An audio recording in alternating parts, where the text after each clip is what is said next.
Good morning. This is Shantae with Brown Sugar Talk. So, y'all know that a lot of my wellness depends on music. Lord God, it really does. And so, some things that I wish now that I would still be doing, like I got a piano, one of my keys broke off, and I got discouraged. Y'all see how this shit work? It be fucking with you, right? So, all I gotta do is glue the key on there, and I'll be fine. But I need to practice. Like I got money, and that was like the first thing I did was like go get a piano. Cause when I was a music teacher, I taught myself how to play piano based on my skills from the saxophone, right? So my kids was there. I was like, actually, I got this book, How to Teach Yourself Piano, and I actually fucking played the piano. Like I actually would play the piano in class. No kind of skills, y'all. Like just play the piano. I'm not. I can't. I gotta look it. I gotta listen. I gotta look at the music though. I gotta read the music. I can't just like play. And I think if I practice, then I can get to the point where I could just like hit a key and be like, "Bitch, you got this. You hear me, bitch? You hear me with your black ass? You hear me with your black ass? With your black ass." Anyway, y'all, it is like, oh my God, music. So I was just like watching DJ Khaled, and I'm thinking about the song Pop Star and how Drake, like, people calling my phone like he giving, like, the cops chasing him like he giving out drugs. He a pop star, not a doctor. Dude, let me tell you something. You a fucking drug. You yourself. Your music is a fucking drug. Like, I mean, my son, he just was like, Mom, let me listen to this song. It's called Break Shit, right? And at first I felt some kind of way about it. I was like, fuck, this song is like super just out of fucking control. Like it is so out of control. But I be so mad. And so that's how he interprets my reactions. Like you are really pissed at people. Like you really mad. So he actually had songs ready for me. Like, Mom, this is what you gonna listen to. When I had trouble with the counselor, he said, "Nah, you ain't gotta call them. I'll be your counselor." And I'm like, "What? Are you serious right now?"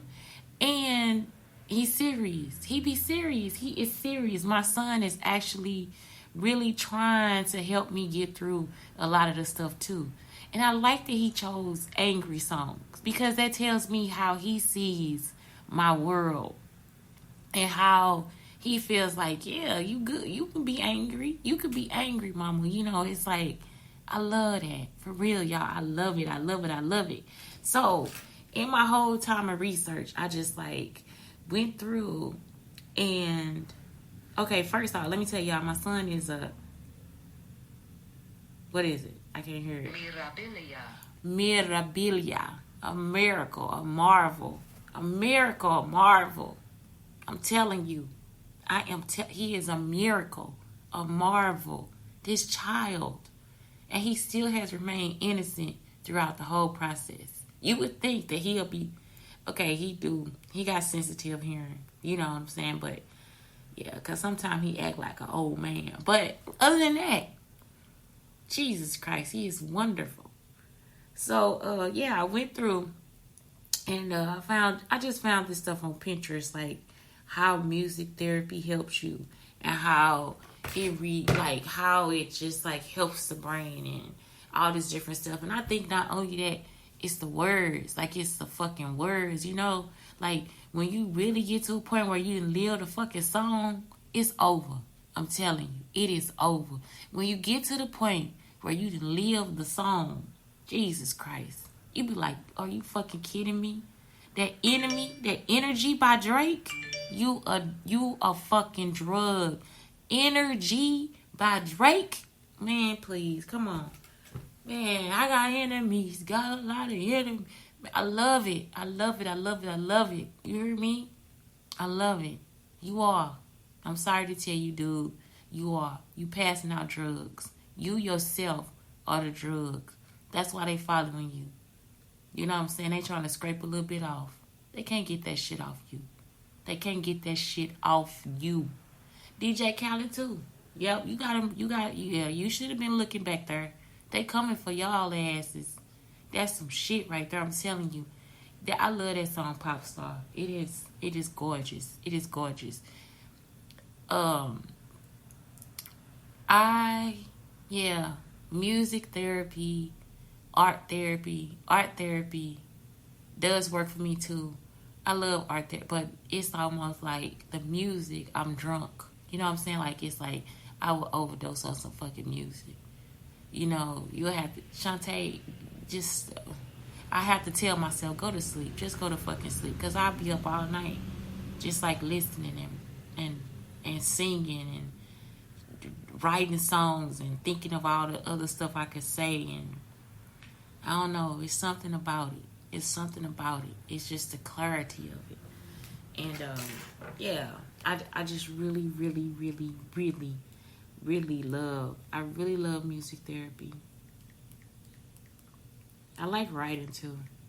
Like, it's just like so many different things that it helps you with. So anyway, music therapy. Now, the first thing you notice that it's gonna help you with is stress. It kind of like, it'll give your stress a name. If you're able to move, it'll also give you movement in your body, which is therefore creating those endorphins and all those different things that you need to like calm the fuck down, right? Pain management. Now, I have learned this in Buddha yoga. So in yoga, sometimes I cannot stretch as much as I do because I work out with weights. And I don't know if that's like some type of correlation, but if I work out with weights more so than I do with the yoga, sometimes it's harder for me to get back into a stretch. So it'll take me like 2 or 3 tries to get back to the position of the stretch that I was at. So with pain management, especially within like Buddha yoga, where you like really are doing some shit where you just like, you popping your ass for like an hour, plus you doing yoga positions, like you really trying to kind of stay in the position of yoga. And you see what I'm saying? And so, like, in it, when you done, you don't even realize until, like, the next day how sore you are. Like, how your thighs hurt, how your ass hurt, how your hips. It just, I mean, for real, it's like a full body workout, how your arms. So, pain management, man, if you go working out and you doing a difficult workout, put some music on. You will actually push through so much better than if it wasn't any music. You know what I'm saying? And I'm saying put on some shit that you gonna be in there popping your ass to. Like, I don't know about it, but it's like when it's that I want to relax, you know, that whatever, Shavalsky. Oh yeah, it's Tahin. I'm sorry, that man, he tastes like Tahin and pineapples. Tajin. I'm sorry. See how I be fucking up? But anyway, Tajin. But Tahin, you pronounce it Tahin, but it's like, if you read it, it's Tajin, and you can get it in the dollar store. For real, you can get it in the dollar store. And don't say it's cheap, baby. No. He tastes good, honey. But anyway, okay, back to this. So, pain management. So, if you're doing like a difficult workout, or you're trying to get through something that's painful, you need to put on some music that you like. Something you can groove to, because the music is actually going to make you forget about the pain. I don't know if this is something that is like passed to us through the gods, whatever, but it is really helpful. The music is so helpful. You won't even know. Sometimes I'll be like, my body can do that. Yes, it can. And the reason why is because the music is part of the pain management. It's already releasing that feel-good hormone within you. And so now this music is like helping you get through everything you got to get through. Okay, next, relaxation. Of course we know that. For kids, so for my son, I play 428 and 532 megahertz. It's a problem for him because you forget kids have they can hear more than we can. They can hear the high pitches. So he'll get upset sometimes because the high pitches are actually annoying to him. Don't think that it's okay, like not okay. You can turn down a treble, and I think that'll help it with him. But if you play it could get annoying to him. Sometimes it's so annoying to him, it wake him up out of his sleep. So it really does bother them a little bit. So remember that. Don't think your kid is not cultured or they're not ready for culture. They'll probably be better listening at it when they like in their 20s. You see what I'm saying? But for now, I try to play it low, all this different stuff. And he's like, nope, it's not working. And so we talked about that the other night. He's like, Mom, remember, I can hear stuff that you can't hear. And that's true. He can. And I'm just like at the low pitch of 30. You see what I'm saying? Like a 30-year-old. So as a 40-year-old, the hearing is starting to dissipate. So I can't hear. You know what I'm saying? I can't hear what he heard. So again, he's like, Mom, no, can't do that. So I had to play it at like volume 3 in the background while he sleep. That's the only one that works while he sleep. Because if he wake up, he'll hear the 3. You see what I'm saying? So be cognizant of that when you playing the megahertz, because it actually could be annoying your child as opposed to actually just like helping your child's brain. So in that case, I would just go ahead and play the Chopin, the Tchaikovsky, all this different stuff, because that is just, you know what I'm saying? He still heard that, and he can hear it while he's sleeping, but it doesn't wake him up. When he wakes up again, it's annoying to him. So y'all gotta really remember that. Okay, meditation. Remember, you can meditate when you get up in the morning. You can lay in the bed for a little while. You sit in the car and it's quiet and you don't say nothing, and it's like you've been in a cold building and it's hot in the car. You don't turn the car on because it feel good. Guess the fuck what? That's meditation. You can meditate while you sit outside and stir the trees. You can meditate. You see what I'm saying? Meditation doesn't have to be with you folding your legs, and if you in any comfortable position and you can rest your brain without thought, all that different stuff, you meditate. Don't get into. That's why people break their concentration, because they trying to get into positions and different things like where it don't feel right. So when I first moved into my window of tolerance stage or whatever of the trauma, it was just like when people would talk too much, I was just straight up going to meditation. I am not lying. Like, I would actually fucking check the fuck out. I would check out. So that's when I noticed, like, you could be in any position and meditate. My favorite meditation is like laying on like one of those school tables, like the long ones that I had in my art class, and just like I just love it. I just love laying on the table and just looking at the ceiling. I'm sorry to say I do. It is like one of the best feelings in my life. My newest one is like when I lay with my feet together in a butterfly pose. Just lay down, put your feet in butterfly. It is like so fucking relaxing to me.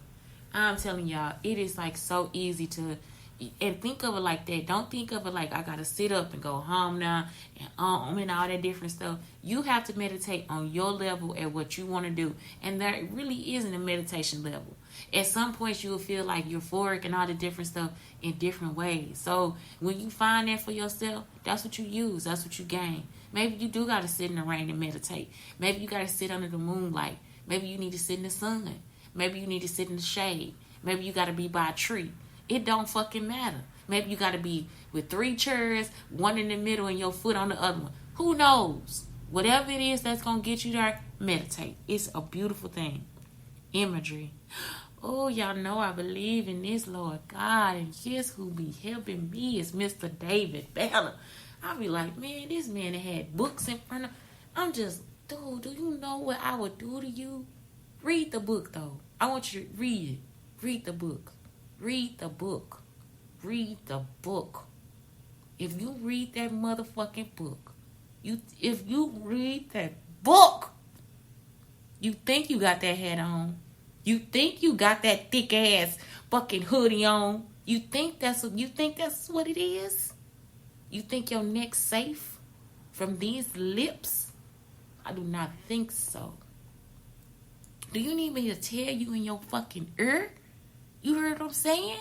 Imagery, baby. Oh, he's so good at it, Lord God. He's so good at it. Oh, that man. Oh, I could imagine he tastes like some of the sweetest grapes or cherries or something. He just, oh, yes. Imagery. But if you want to do this for your children, what you do is you read a book. You read to them. And they can start to imagine what it looked like and how it felt. And you can ask them and stuff. They so intelligent. My son is amazing. But yeah, they so intelligent. They can tell you anything. And they watch the videos and stuff. help them keep their imagination open though, because sometimes my son, he just don't know how creative he is. He start relying on other people, which is okay. They supposed to learn from other people, but you want them too to also use what they know, so that they not always taking from somebody, deriving ideas from something else. You see what I'm saying? Motor coordination, yes, it helps with that too. Especially like yoga, balance. Like sometimes if you got the right song, you can balance. You'll get it. You will get it. You see, even with like Zumba and all those different things, you will start to balance. So it really does help. It puts you on level. Especially like I always touch my pointy finger to my thumb. That helps me with my pain when I'm doing it, because that's part of yoga. But then also if I'm trying to work on like coordination, anything, that helps me concentrate. It's different hand positions that you can do, and you can look up those on Pinterest too. But it's different hand positions that you can do for different parts of your chakra too. But also all those positions can help you with pain. Sometimes I put my hands together in prayer, because that means I'm about to beat the fuck out of you. You see what I'm saying? Like, it's like when I'm so fucking angry, I gotta bring it to the chest, bitch. Bring it to the chest, because I'm about to fuck. It be like, bring it to the chest. You don't have to, Shantae. So it's like, bring it to the chest, Shantae. Bring it to the chest. Bring it to the chest. Not all the time I like that, but let a bitch, I just bring it to the chest. Bring it to the chest, Shantae. Put your hands in prayer, Shantae. Pray. But not all the time is it like, is there like that when I breathe. But it's like, yeah, if I'm really in a situation where I just be like, yeah, this bitch crazy, I just have to pray. I have to. But most of the time I pray anyway. So, yeah, it does. It helps with motor coordination. Socialization, of course. Of course. You ever picked up a boo at a bar? You know what I'm saying? It helps. And it's just part of our life. It's part of our culture. It's just who we are. Dancing is like, it's just part of it. It's just, oh my God, moving and grooving. It's just part of it. I don't care if you can dance or not. It is actually a part of who we are as human beings. Reality orientation. I think it's part of that too. I think it brings us back to who we are and what we are and how it all goes down. You know what I'm saying? It is. It's a reality orientation. Like, where am I? What is my space? Sometimes when I'm practicing, like when I'm doing a song, like, because sometimes it'll be like I'm lip syncing. I try to like give myself the video, right? And so sometimes I ground myself to a seat, or sometimes I'll get up and dance, or sometimes I sit down and dance. Sometimes I might try to start off on the floor, and that's just a dancer's flow, really. Not that I say that, but it's just like how you think about choreography and different things like that. And so you think about the levels or whatever, and you think about the constraints, because in art we have constraints, so we have to think about those things too. And so the reality orientation of it all is just, you have to know the constraints. Like, the constraints, and now how do I break them? How do I get out the box? How do I stay in the box? How do I tip the side of the box and balance that bitch on one corner? It's like, it's always something. So the reality orientation is just, I'm here. It's physical. I'm in a space. How do I take up the space? How do I not take up the space? Can I break this lamp? Can I kick the guitar? Is that part of my movement? So music is just that. Also, like, pantomime and all, music is like that. Treatment tolerance. I think too with that too, it's just pain. Like, say for instance, you do have to process pain. You're gonna process it differently every time. So when I first lost a kid, I used to listen to One and Only, Make You Feel My Love, and Fix You by Coldplay. Thanks to Ellen, because Ellen said she liked that song on a video one day, and I listened to it and I loved it too. So, but it was so pertinent to my pain. I was in so much pain. I would just sit and cry for hours after I lost that baby. Like, I would cry for hours. I had no way of releasing it. I would cry for hours and look at Barbara Streisand movies. and Auntie Mae. I cannot do without Barbara Streisand. So that was my crisis. That was like the healing of my crisis. And then I got to a point where I could hear Fix You, and I didn't cry. But instead it was a celebration. So then I got to the point where one and only meant that I could actually be in love, that I could actually have somebody for myself.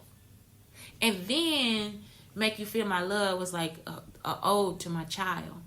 So in the process of pain, it was just like pain. It was just, oh my God, they hurt. The songs hurt me so much. And then it moved to the celebration of all the songs. And now it's just, I can listen to the songs. And I don't have to think about the pain. All I think about is, it's like, right now, bitch, I'm hurt. I've been through this. I have conquered a lot of shit. So treatment tolerance, it helps you. Because like that song Sweeter, I told y'all, it hurt my feelings because it's like where my life is being. It's because I don't feel like I have control over what's going on. Because they keep putting me back in these situations of my past, and it wasn't a pleasant experience for me. And never did I tell anybody that either. I didn't say, well, this is a pleasant experience, you know. No, I never said. I was honest about what I felt. So, so now, you know, it's like hearing it, and it's a repeat, and nobody's stopping, and nobody's thinking about it.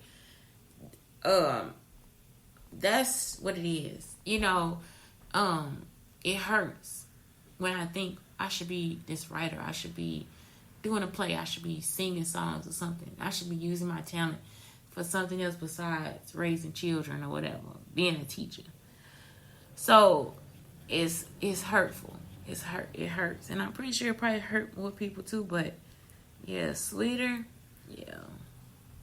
Like, I'm not a psychopath. It's just a definition I had on my thing, because I was writing about this business, the school or the principal and the superintendent. They have a high turnover, and a high turnover is not good.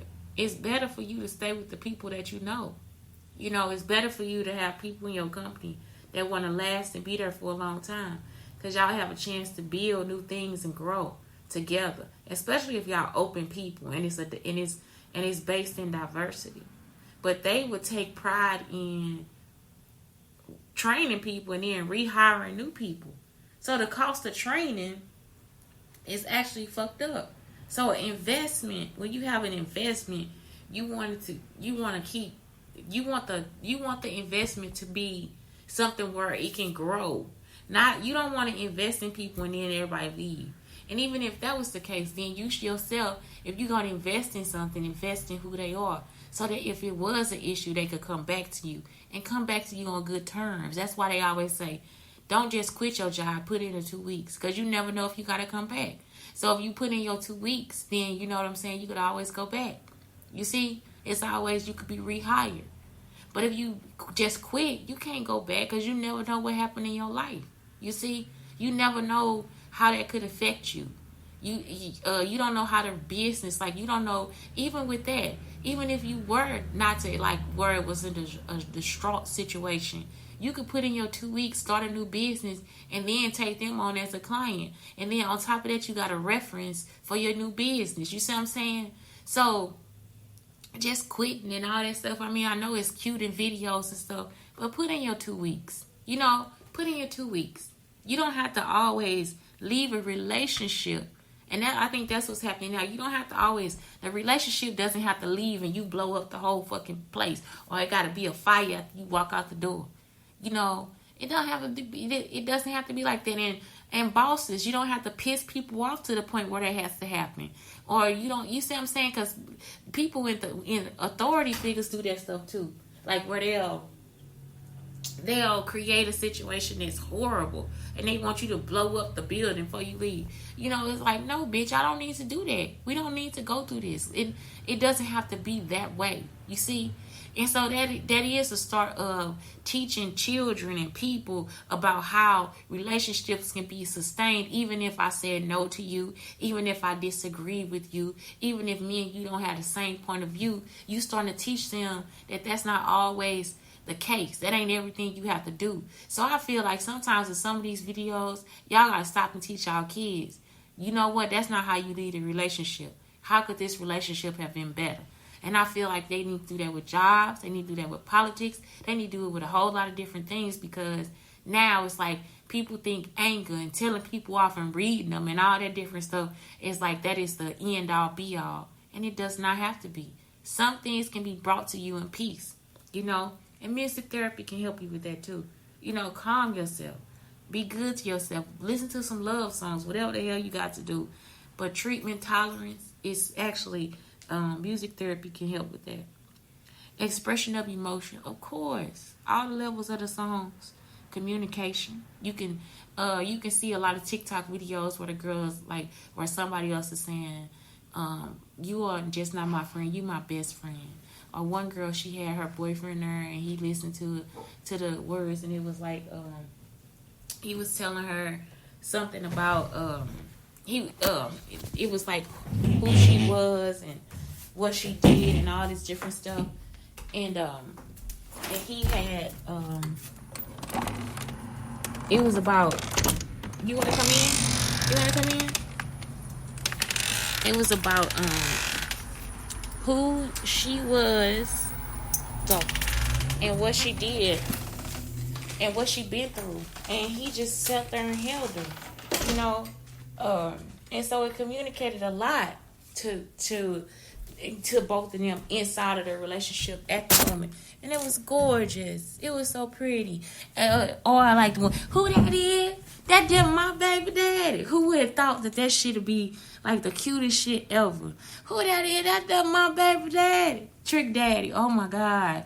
Who that damn my baby daddy? You know, and the men just smiling and doing whatever they doing, and it's so pretty. Oh my God, it's so gorgeous. So it's just a good communication. So it's like, I feel good. Like, you know, that you can see them looking like, I feel good right now. You know what I'm saying? Because she done got me on video. Take care of my baby. She done got me on video. Bring my baby. Bring my baby. Everybody else know. They know. They know you take care of your kids. They know. They know. You know, but it's good, man. That's good. Achievement of OT and PT goals. I think it's occupational therapy and I don't know what P is, but it occupational therapy is like, say for instance, they don't like writing, they can't sit down, or just like helping you bend your knees again and walk, your ankles, all that stuff. Man, I'm telling you, let me tell y'all the one song that's gonna really get you if you really gotta go through some hard shit is that fucking Rocky song. Do do do do do do do. And you gotta, but see the video too. You see what I'm saying? Look at the video too, like how he running. Now look, he ain't do all that shit in one shoot. So then don't think about it like that either. You gotta think about it. He had to do that. They had to like cut it up and put it together.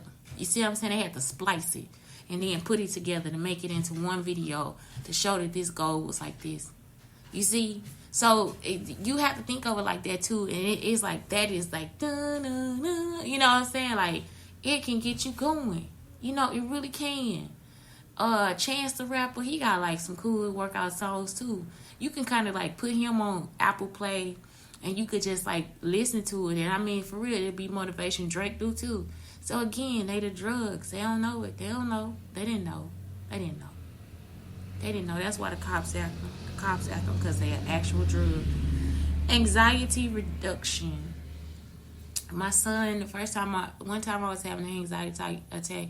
He said, "Mama, listen to this." And it was like Somewhere Over the Rainbow by some Hawaiian guy. You know, he's so smart, y'all. Like, it'd be like, do he know that he this smart? And I think I was like that too. I didn't know I was smart. I didn't know I was a smart person. I had no clue. He's so smart. It's beyond me sometimes. Like, the stuff that he come up with. I am not lying about, like, you know, because some people like, oh, that baby didn't say that. That baby did say that. I believe him. That baby said that. Y'all don't know what God be putting in these kids. Sensory cognitive stimulation. Oh, yeah. So cognitive is like when you're going through this. No, that's metacognitive. But anyway, y'all, let me look it up first while I try to explain it to you. Because I don't really remember. I know metacognitive. I was about to give y'all the situation of metacognitive. I want you to know what yeah, okay, the active process of knowing or perceiving. The active process of knowing or perceiving. Perceiving what? I don't know. But sensory and cognitive stimulation. So again, it's like touch and feeling, you know. It also helps with movement too, you know.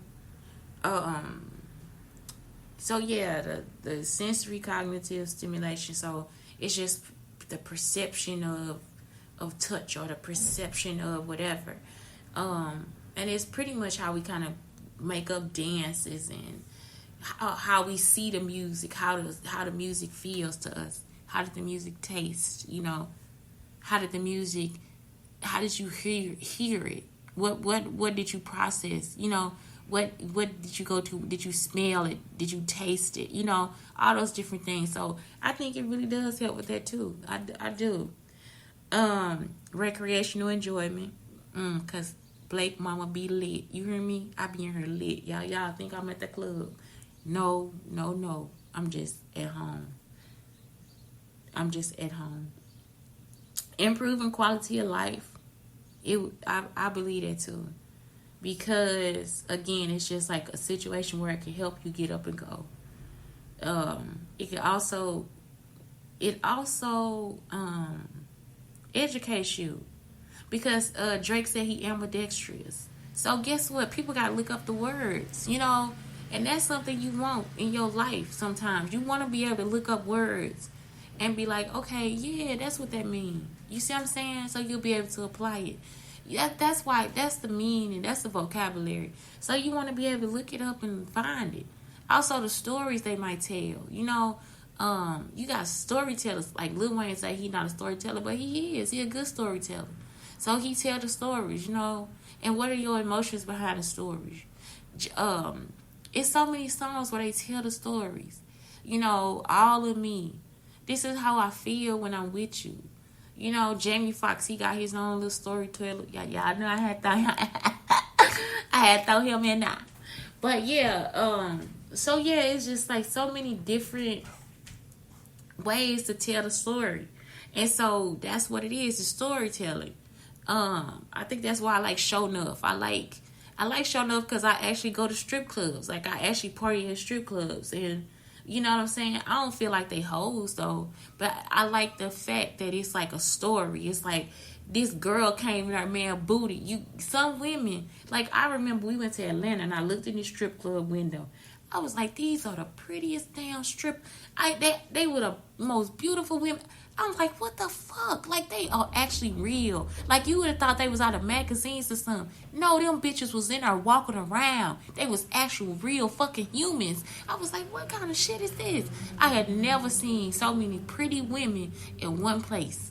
I was just like, whoa, this is gorgeous. So, yeah, it's like, it's a story. They tell stories. So, the music tells stories. Patient client satisfaction. I think it's a good way to not feel like somebody is, because in anxiety, especially now with mine, since it's produced by other people, where I feel like they taking something from me, but I'm not taking anything from them. You see what I'm saying? So for me, that's the problem with that. It's like I say with that, then I don't feel like they actually taking anything from me. You know, I want to be offered something instead of like people just taking. And so that's my whole thing now, you know. And I'm not a selfish person, but I feel like now I have to kind of be. I have to be that way to protect my energy. So anyway, I got this. Music therapy is an effective aid for, and I'm just it's by Thrive, and I just found that on Pinterest. It also talks about like how your brain is on music, how different parts of your brain react to music and different things like that. And I truly believe it. I really do, because it is just such it is such a thing for me. So your brain on music, you have feel good chemicals. It acts as a distractor. It has abilities to alter the heart rate. So even with listening to music, you go through those things. Improve your state of mind. Reduce the perception of pain. Alters patterns of pain. Occupies the mind. Slow beats encourage slow brain waves and are associated with hypnotic or meditative states. Faster beats may encourage more alert and concentrated thinking. So, yeah, all those things help. And it's just a wonderful thing to have that in your life. Music therapy and art therapy. And I talk about art therapy, I guess because I do art therapy so much.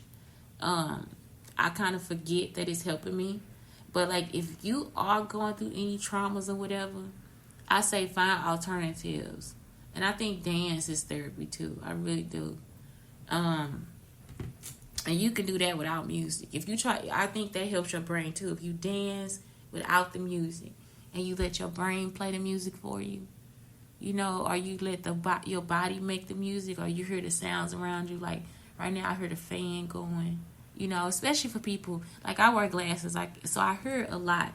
I hear a lot of stuff. I hear the street, the cars going down the street. I hear the fan going. I used to hear the little internet thing going, like the wheezing, but I don't get that. I don't hear that anymore. But it's like I always hear sound. I hear the birds chirping. And so sometimes, you know, that's your music, that's your beat, that's your harmony. And you can move to that too. So anyway, yeah, that's it for me today. It's Thinking Tuesday.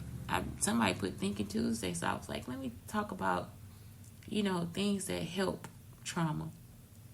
And so, let me talk about that too, because somebody, Leslie, I forgot his last name. He is the cutest little guy, Countryman.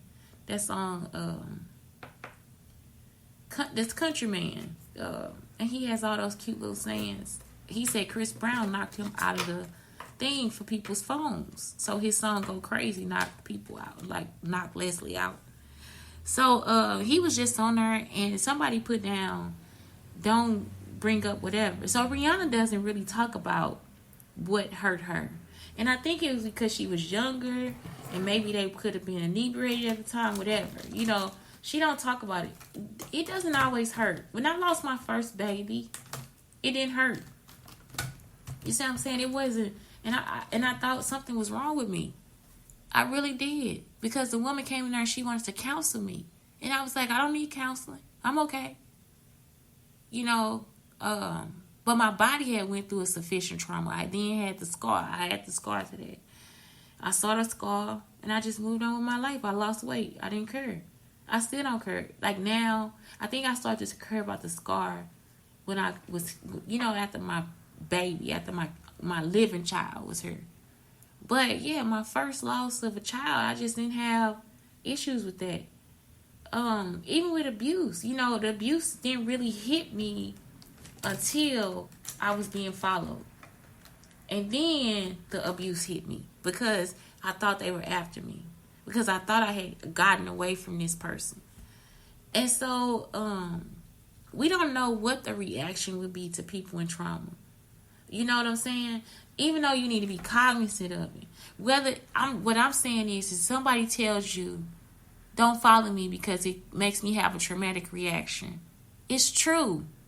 You see, if Evelyn Lozado was saying, she didn't say that it was what he posted.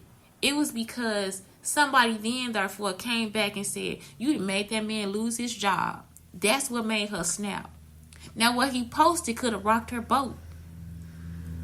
But what took her over the edge was when somebody came back and said, you done made that man lose his job. She didn't do that. That wasn't her. You see what I'm saying? So if he did it to her and because he had a good job, she wasn't supposed to say anything. That's the shit that kept people trapped a long time ago anyway. Always thinking that the money is more important than their life.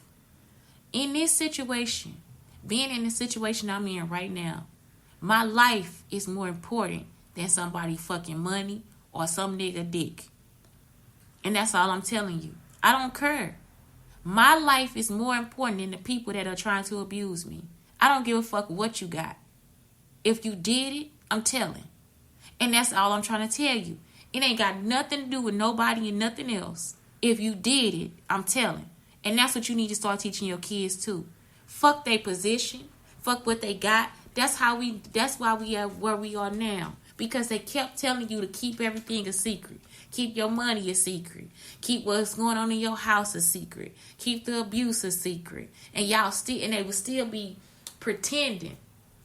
And you know they did that. I always tell my son a story about Bridget Bardot and how she was from a different country. So they had to scandalize her and make her into a whore. Even though we had Marilyn Monroe and the president sleeping together. I think it was at the same time. It could have been another one, but they put her out there as a whore because they didn't want America. It was an American actress that was doing something, and they didn't want them to know about America's business.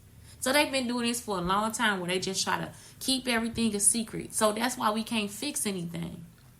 So if you sit up there and you being abused and you not telling anybody, then guess the fuck what? You see what I'm saying? So that's why, like, I know I'm going to say it wrong, but the quote by Zora Neale Hurston is for real.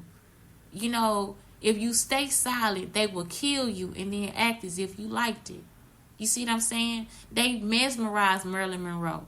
They make it seem like she was like so, like she just was such a sex symbol, and it was so sexy that her death was sexy and all this different stuff. And it couldn't have been. It couldn't have been because they used her for so many different things. And so that's a perfect example of what I'm saying. It's like they killed her and we all believe that she liked it. And that's not true. It couldn't be. Hello? Yeah, this is her. Who is this? Is this? Could you hold on for 1 second? I just have to end something. Okay, hold on. Give me 1 second. Okay, thank you so much. This is Shantae with Brown Sugar Talk on the Black Unicorns. I got to take a call. So I actually get to end today. Anyway, have a good day.